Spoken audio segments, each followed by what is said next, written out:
When I was a kid, I used to think that pork chops and karate chops were the same thing. I thought they were both pork chops. And because my grandmother thought it was cute, and because they were my favorite, she let me keep doing it. Not really a big deal. One day, before I realized fat kids are not designed to climb trees, I fell out of a tree and bruised the right side of my body. I didn't want to tell my grandmother about it because I was scared I'd get in trouble for playing somewhere I shouldn't have been. A few days later, the gym teacher noticed the bruise and I got sent to the principal's office. From there, I was sent to another small room with a really nice lady who asked me all kinds of questions about my life at home. I saw no reason to lie.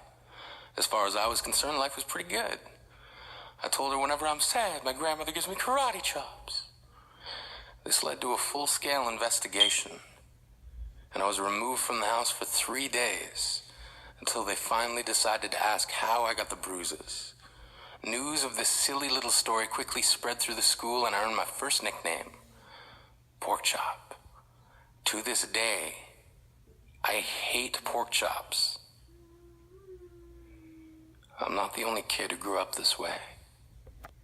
Surrounded by people who used to say that rhyme about sticks and stones.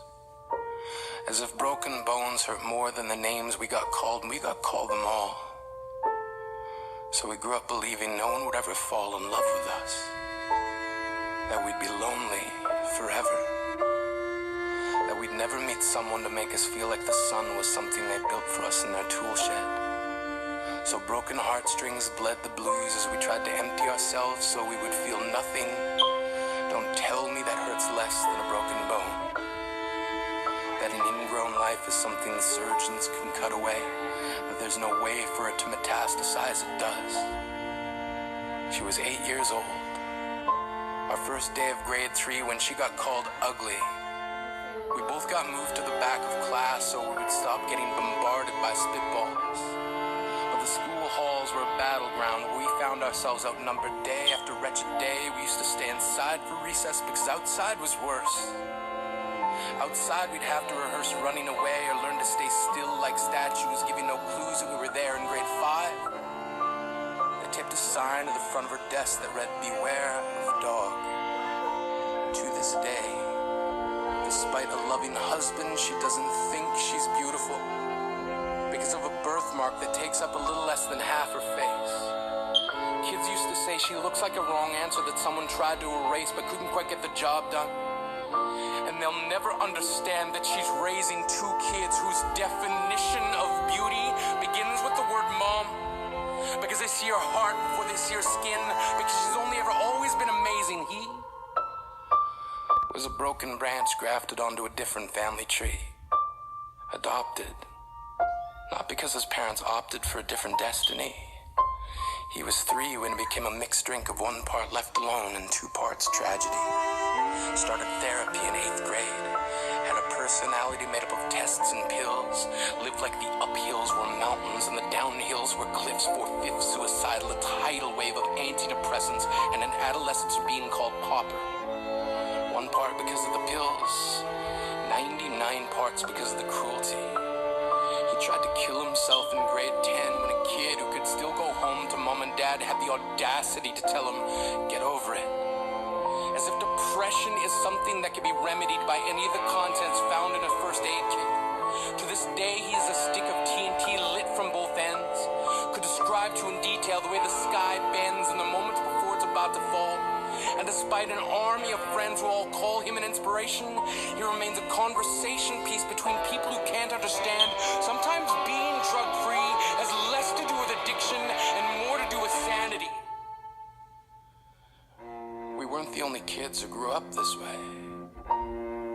To this day, kids are still being called names. The classics were "Hey Stupid," "Hey Spaz."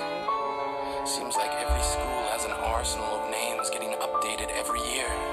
And if a kid breaks in a school and no one around chooses to hear, do they make a sound? Or they're just background noise from a soundtrack stuck on repeat when people say things like "kids can be cruel"? Every school was a big top circus tent, and the pecking order went from acrobats to lion tamers, from clowns to carnies. All of these miles ahead of who we were freaks. lobster-clawed boys and bearded ladies. Oddities juggling depression and loneliness, playing solitaire, spinning the bottle, trying to kiss the wounded parts of ourselves and heal.